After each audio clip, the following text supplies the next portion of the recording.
Pra quem não conhece, Shingeki no Kyojin é um anime. De início a gente vê eles vivendo ali dentro das muralhas, né? São 3 muralhas. Eu fiz um vídeo também sobre em que período se passa Shingeki no Kyojin. E vive os titãs lá fora, que são um perigo para a humanidade.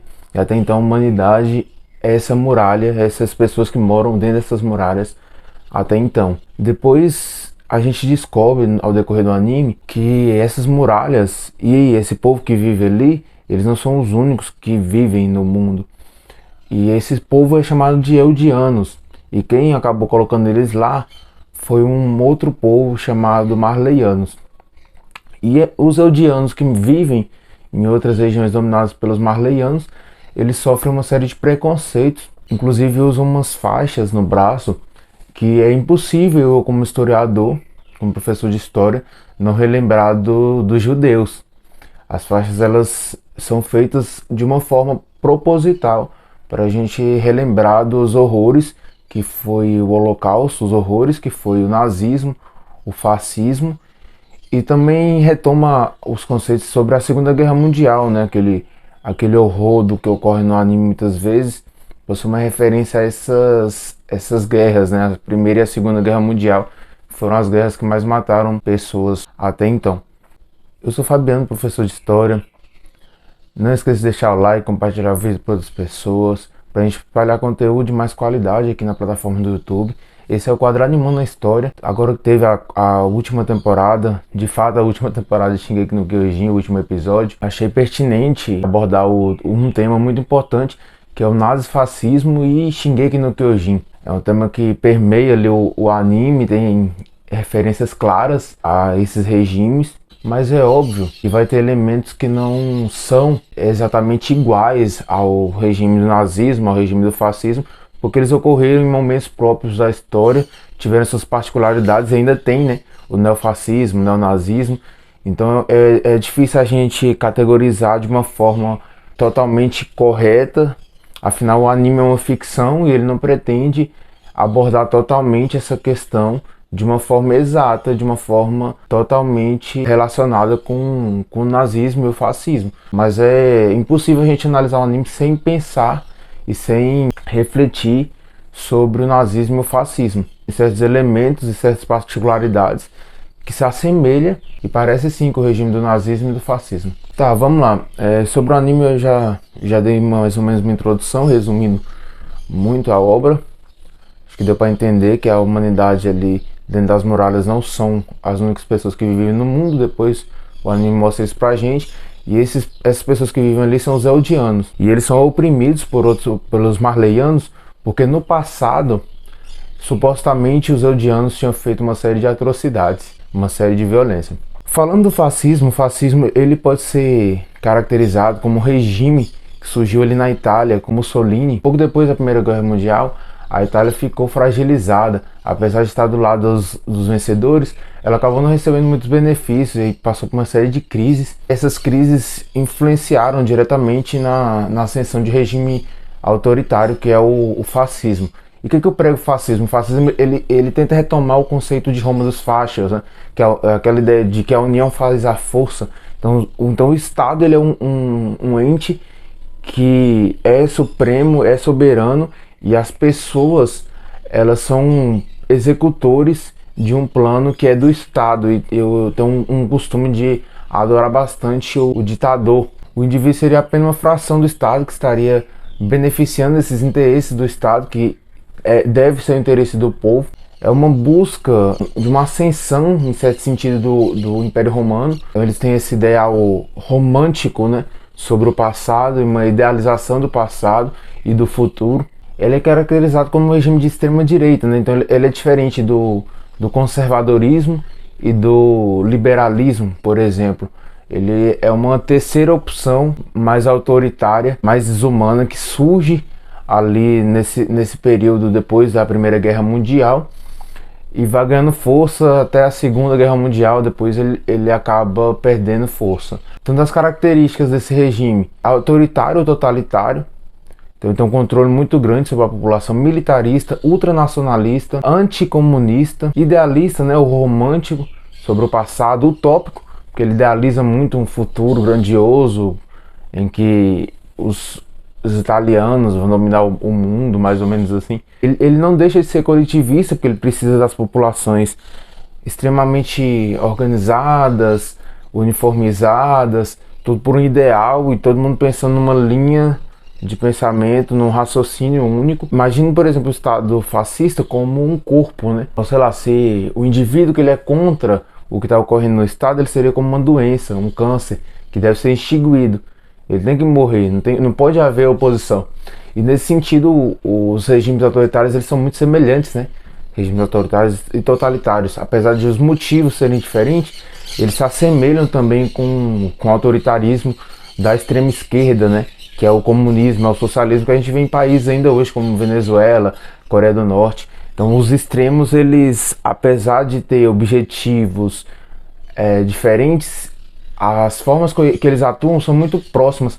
Então um único partido mata toda oposição, toda pessoa que é contra mim, que sou o líder supremo, vai morrer. Esse líder, ele é de uma forma divinizada, né? Forma messiânica, então ele é um mito, né? Ele é uma lenda, ele é o Führer, ele não erra, ele tá sempre certo. Então obras como 1984 mostram muito também essa questão do fascismo, né? Essa questão do autoritarismo, na verdade, né? Que é como esses regimes totalitários atuam para dominar a população na forma de pensamento, na forma de religião, na forma de educar os filhos, na forma que você deve pensar, comer, e tudo. Ele tenta controlar tudo que a população vai fazer. Esse é um regime que caracteriza o totalitarismo. O que diferencia o fascismo do comunismo é que o fascismo ele não tem a ideia da luta de classes como o fator principal, né? Então os objetivos do Estado estão acima da luta de classes e o Estado interveria e acabaria com essa luta de classes. Então o mais importante não é a luta de classes, e sim os interesses da nação, o interesse do país. Tanto é que o próprio Mussolini ele saiu antes, né? Antes dele ser fascista, ele era comunista. Então tem certas semelhanças, mas não é exatamente a mesma coisa. Mussolini ele se definia como reacionário, né, que é voltar a um passado grandioso, fazer isso acontecer no presente e no futuro, antidemocrático, antiliberal e antissocialista. Tem um livro muito bom do Bolívar Lamonnier, Liberais e Antiliberais, que mostra essa questão também de como todo regime autoritário e totalitário ele é antiliberal, né? Ele é contra as liberdades individuais das pessoas. O nazismo é basicamente tudo isso que eu falei do fascismo, só que acrescenta aí um fator da raça. Então era mais intensificada essa questão dos nazistas de raça superior, né? Não que o Mussolini não fosse racista, mas o Hitler, ele incorpora mais no Estado essa questão de que existe uma raça soberana, uma raça superior a todas as outras, a raça ariana, que deve dominar toda a população e todas as outras pessoas. Então o que eu falei do fascismo, tudo que falei do fascismo serve para o nazismo e acrescenta esse fator de raça. No anime, como o anime se relaciona a essa realidade do fascismo e do nazismo? Os marleyanos, se a gente observar, a forma como eles contam a história faz parecer que os eldianos são sempre vilões, que os eldianos causaram uma série de problemas para eles, que os eldianos são monstros, demônios. Esse tipo de narrativa é uma narrativa de regime totalitário, mas a referência é muito mais clara em relação ao nazismo, porque a gente observa no anime que a forma como os eldianos são tratados, como eu mencionei a faixa, lembra muito como os judeus foi tratado durante a Alemanha nazista, né? Os judeus que foram perseguidos também por outros povos, mas a Alemanha nazista fez como um projeto de Estado o extermínio dessa população. Um fator interessante é que os eldianos que vivem na Ilha Parades, se a gente observar aquela Ilha Parades no nosso mundo seria a ilha de Madagascar. Existiu conversas, assim não tão oficiais, mas existiu esse diálogo entre os nazistas de mandar os judeus para a ilha de Madagascar, porque os judeus estavam causando uma série de problemas ali na Europa, né? E aí mandaria eles para um lugar e deixaria eles isolados, coisa que no anime aconteceu, né? Essa forma de resolver o problema era ainda melhor do que o que o nazismo fez, né? Que foi o extermínio de uma população. Óbvio que não é uma opção muito bacana de se fazer. E aí, depois da Segunda Guerra Mundial, até se cria também a questão do Estado de Israel, né? Que tem causado agora também uma série de problemas para os judeus, não só para os judeus, mas foi uma forma de resolver o problema da questão judaica. Os sionistas ali, eles queriam um nacionalismo em que os judeus tivessem um país para chamar de seu. O que ocorre? Quando a gente vê os marleianos criando uma narrativa em que os eldianos, né, que eu faço alegoria aí com os judeus, são sempre culpados de tudo, é justamente o que a Alemanha nazista fez, né? Então a Alemanha, ela estava ali naquela situação de crise, já tinha esse antissemitismo, e eles ficavam culpando os judeus por tudo de ruim que há na Alemanha, tudo de ruim que existe naquele país, é dos judeus, tudo era culpa dos judeus, né? Até a questão de Marx ser judeu também, mas tudo que havia de ruim era jogado nas costas dos judeus, principalmente. Então os judeus eram o inimigo externo, né? Os judeus eram os titãs, mais ou menos assim. E aí a gente vê que essa dominação ela fazia parte do regime nazista. A gente percebe isso em vários filmes, quando vai falar quando os nazistas estão falando dos judeus, é sempre dessa forma pejorativa e cria uma narrativa única para, inclusive, fazer toda a barbaridade que fizeram, né? Então, se eles não são humanos, se eles são demônios, se eles são culpados de todo o mal que há na Terra, então exterminar esse povo não seria algo grave, não seria um problema, seria uma solução, né? Na visão dos nazistas. E aí é uma atrocidade muito grande a gente observar isso, que no anime ocorre mais ou menos assim, né? Eles não podem exterminar os eldianos porque eles precisam dos poderes dos titãs, eles querem os poderes dos titãs. E aí por isso eles acabam não fazendo esse projeto assim, mas a gente vê uma série de mecanismos para transformar aquela população em uma população que é mais marginalizada, vai sendo jogado para as periferias, para os guetos, coisa que o nazismo também fazia. Agora, em relação a Hitler, tem uma figura no anime que se assemelha bastante com ele, que é o Eren, é o protagonista. O Eren, ao decorrer da narrativa, a gente percebe, acompanha a trajetória dele. Ele buscava ali por liberdade, né, junto com seus amigos Armin e Mikasa.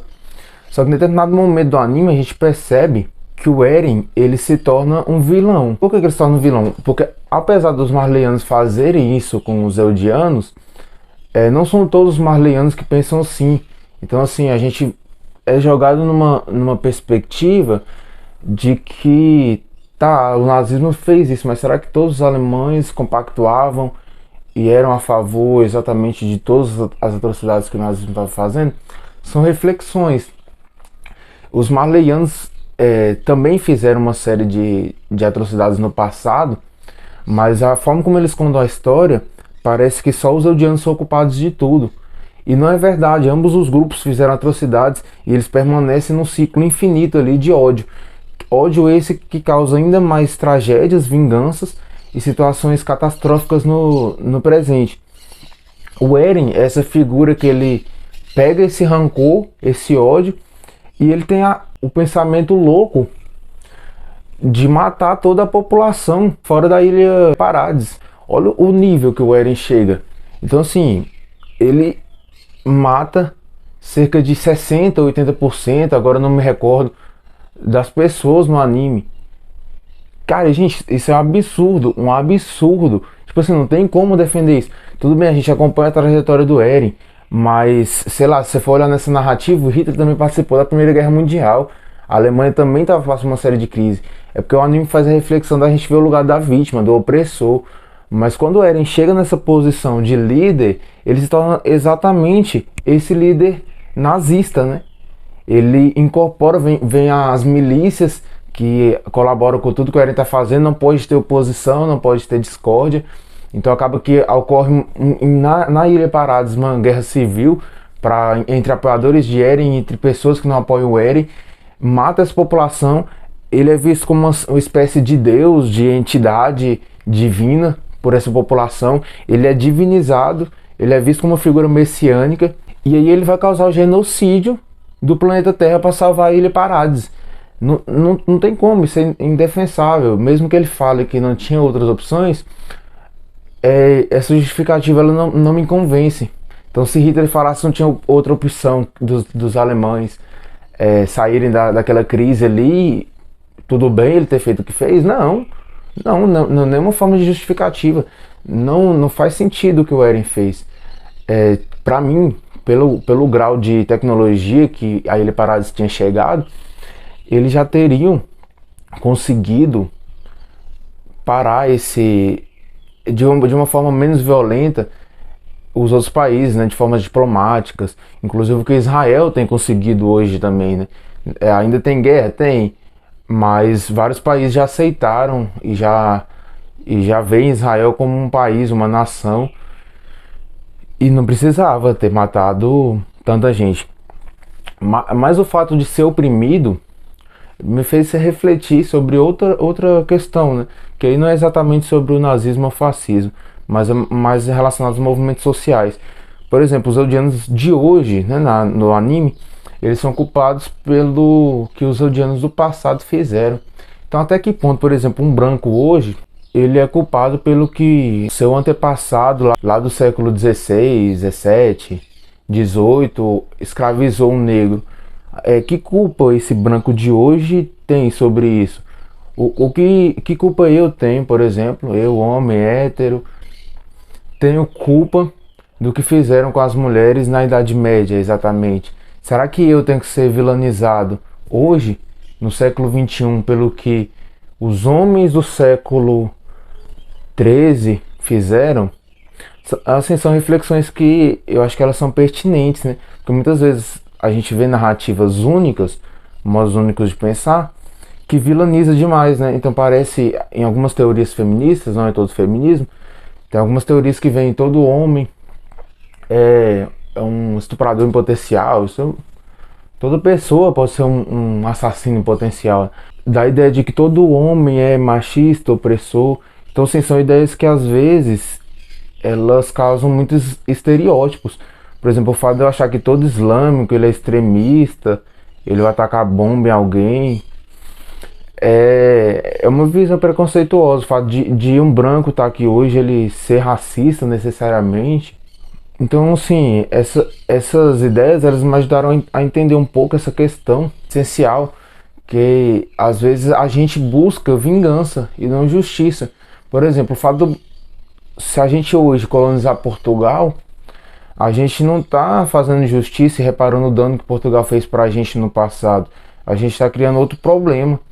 O fato de colonizar Portugal hoje não vai resolver dar algum tipo de vantagem para a gente no passado que Portugal colonizou, né? Então, quer dizer, não é justiça o negro hoje escravizar um branco porque no passado o branco escravizou o negro.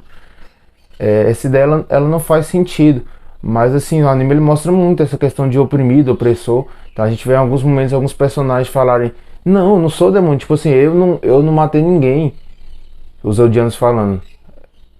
Uma criança falando muitas vezes: eu não matei ninguém, quem matou foi os antepassados dele. Então até que ponto a gente hoje no presente é culpado pelas coisas que fizeram no passado, pelas atrocidades que outras pessoas fizeram no passado? É óbvio que é sempre importante a gente refletir e analisar esse passado para a gente ter uma dimensão melhor de como agir, né? Mas, por exemplo, essa questão do oprimido virar o opressor não é uma coisa justa, né? O Paulo Freire até tem uma frase, né? Quando a educação é falha, o desejo do oprimido é se tornar o opressor, né? Por exemplo, Hamas, o fato de Israel ter dominado ali algumas regiões da Palestina, faixa de Gaza e tal, essa população se sentir injustiçada, não justifica o Hamas querer exterminar os judeus de Israel, querer exterminar o Estado de Israel. Então, assim, o fato de Israel ter feito uma coisa ruim para os palestinos não justifica exterminar essa população, ou escravizar essa população, ou o que quer que seja. Assim como essas guerras entre eles não justifica Israel matar civis, sair matando todo mundo para poder se proteger. Então são formas de a gente analisar que, assim, às vezes a gente fica num loop, num ciclo infinito de repetir atrocidades, num ciclo de ódio. E aí a gente vai causando estereótipos, vai causando mais violência, ao invés de tentar resolver situações de uma forma tranquila, com mais paz ou mais diálogo, a gente parte para a violência, para estereótipo. E o estereótipo não é que ele seja mentira, mas ele é incompleto, né? Tem um livro da Chimamanda muito bom, que é Os Perigos de uma História Única. A história única ela causa exatamente isso, o estereótipo de eu ver alguém como vítima, outro opressor, e a gente nessa esquece de ver uma série de relações que existiu, de resistência, de visões diferentes dentro desse contexto. Então é sempre perigoso a gente analisar a história a partir de um único ponto de vista. Mas é isso, espero que vocês tenham gostado. Não esqueça de compartilhar com outras pessoas, deixar o like aí também. E deixe no comentário qual tipo de vídeo você quer que eu faça aí. E se for possível, eu vou buscar fazer. Espero que vocês tenham gostado. É isso aí, falou!